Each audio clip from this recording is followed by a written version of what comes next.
Hello, welcome to OJ Studios. Please enjoy this week's chapter of Punishment 2, Return of Amanda, by Olivia Julius.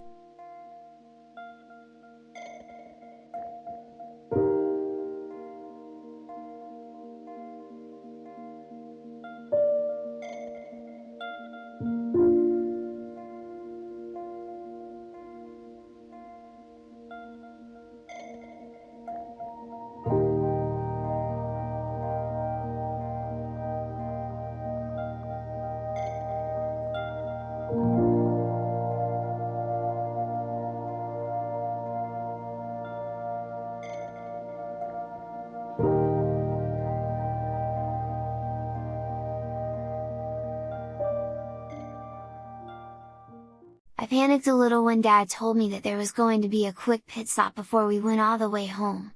It was now about 4 in the afternoon, and Dad had been driving the whole way from Missouri to Indianapolis almost non-stop. What for? I asked now, thinking that wearing this dress at home was a bad idea.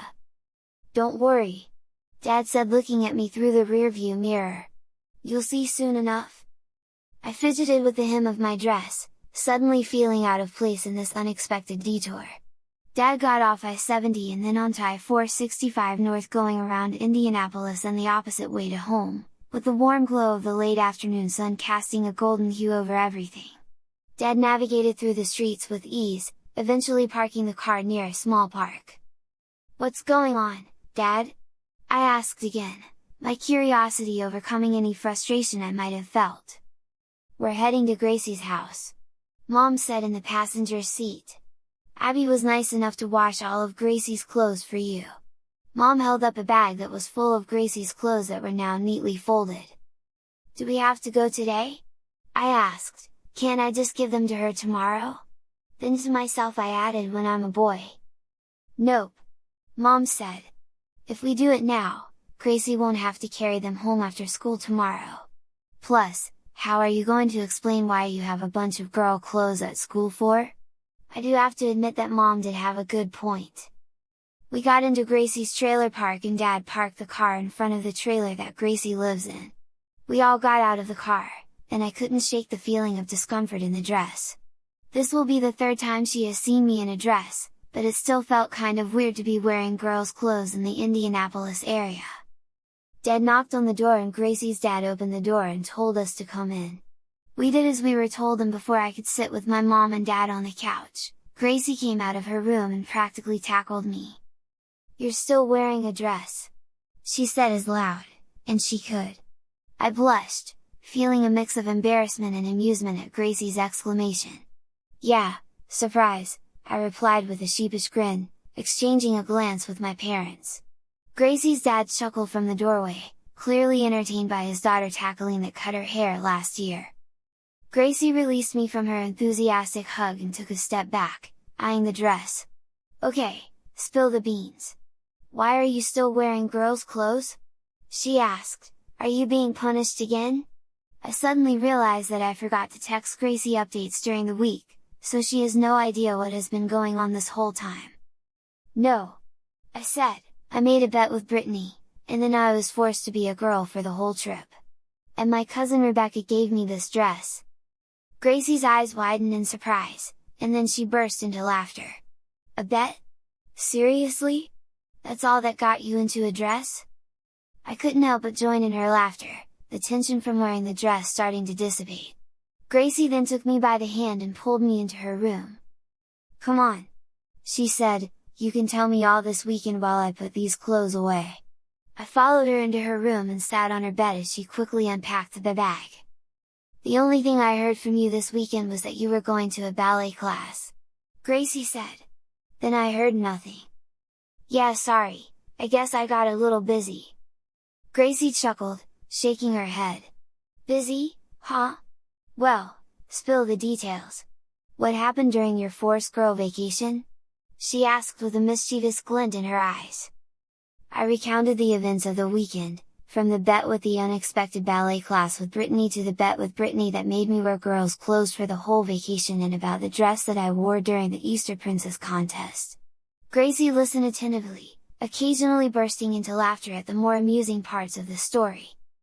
As I shared the experiences, I noticed that the discomfort of wearing the dress seemed to fade away in Gracie's room. Her easygoing nature and genuine laughter created a relaxed atmosphere. We chatted about everything, from the peculiar ballet instructor to the challenges of navigating the weekend in unfamiliar attire. Once the clothes were neatly arranged in Gracie's room, she turned to me with a grin. "Well, you've definitely had a more interesting weekend than I have." The most excitement I had was binge watching a new series on Netflix. We both laughed, and the conversation shifted to more lighthearted topics. Gracie shared some funny anecdotes from her week, and I couldn't help but feel grateful for the friendship that had endured even when our lives took unexpected turns. Mom and Dad eventually came in and told me that we had to leave. I wanted to beg Dad to let us stay a little bit longer, but Mom and Dad reminded us that tomorrow is school and I need to get home so I can get my own stuff unpacked. Reluctantly, I stood up, giving Gracie a hug before we left her room. I got back into the car and Dad drove Mom and I back to our house. Once we finally got home, I jumped out of the car ready to finally be home from Missouri. I helped Dad unload the car. It didn't even seem strange that I was still wearing the dress, as I walked back and forth in and out of my house in broad daylight. Once we were down unpacking the car, I ran up to my room with my suitcase. The first thing I did was lie on my bed. I lay on my bed, staring up at the familiar ceiling. It felt good to be back home, surrounded by the comfort of my own space. The events of the weekend played in my mind like a movie, and I couldn't help but smile at the absurdity of it all. As I unpacked my suitcase, carefully folding the clothes I had worn in it. The boys' clothes never got worn over the weekend, so they were easy to put away. Plus, Brittany's mom washed the pink ballet leotard with the ballet flats and the tights, that Brittany gave me for the ballet practice. I went into my closet and squeezed into the back where the pink dress that I wore for Easter Princess last year hung. I put the leotard on a hanger, along with the tights, and hung it next to the pink dress. I did the same for all the clothes that Rebecca gave me. I left Indianapolis with only one dress and came back to Indianapolis with a lot more girly clothes. As I was still unpacking, Mom knocked on my door, startling me for a moment. I looked behind me and saw that she had the purple dress that I wore during this year's contest in her hands. "Hey there, sweetheart," Mom said with a warm smile. "I thought you might want to hang up this dress with the others. It's been quite a weekend, hasn't it?" I chuckled nervously, taking the purple dress from her hands. "Yeah, you could say that. I never expected to wear so girly clothes in one weekend." Mom sat down on the edge of my bed, looking at the growing collection of girls' clothes in my closet. I now have two very fancy dresses in my closet, along with the normal girl clothes that Rebecca gave me this morning. I got to the bottom of my back and then stopped. There at the very bottom was a small grocery bag. The bag was filled with clothes all wadded up.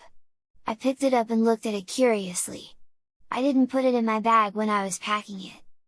I opened the bag up and on top was a note from Brittany. The note from Brittany was short but intriguing. It read, "Hey girl! Sorry about the whole bet thing, but you rocked those dresses like a champ. Anyway, here are some clothes I think you might like to have if you ever decide you want to be Amanda in secret sometime. Enjoy, Brittany."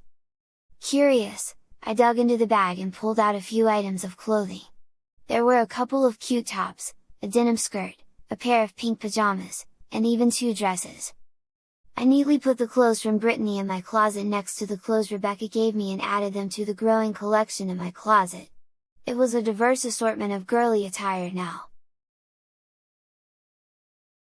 Once night fell, I finally took off the dress I had been wearing all day and put it into the dirty clothes bin. I grabbed the pajamas that Brittany gave me, slipping into them with a sense of comfort. The soft fabric felt comfortable to me. Was this better than boy clothes? And if I asked Mom, would she buy me more fuzzy sleep pajama pants? I quickly threw that idea out of my head. Of course Mom wouldn't buy me clothes that were for girls. Or would she? I honestly don't know. As I settled into my new sleepwear, I couldn't help but reflect on the weekend's events. It had been a roller coaster of emotions, challenging my preconceived notions and pushing me out of my comfort zone. Yet, amidst the laughter, surprises, and newfound friendships, I realized that embracing different aspects of myself wasn't as daunting as I once thought. I climbed into bed, surrounded by the gentle glow of the moonlight filtering through my curtains. The collection of dresses, skirts, and now pajamas in my closet seemed like a gallery of experiences, each piece representing a chapter of my journey. Closing my eyes, I drifted off into a peaceful sleep, feeling a subtle transformation within myself. The weight of societal expectations and self-doubt began to lift, replaced by a growing sense of acceptance and understanding.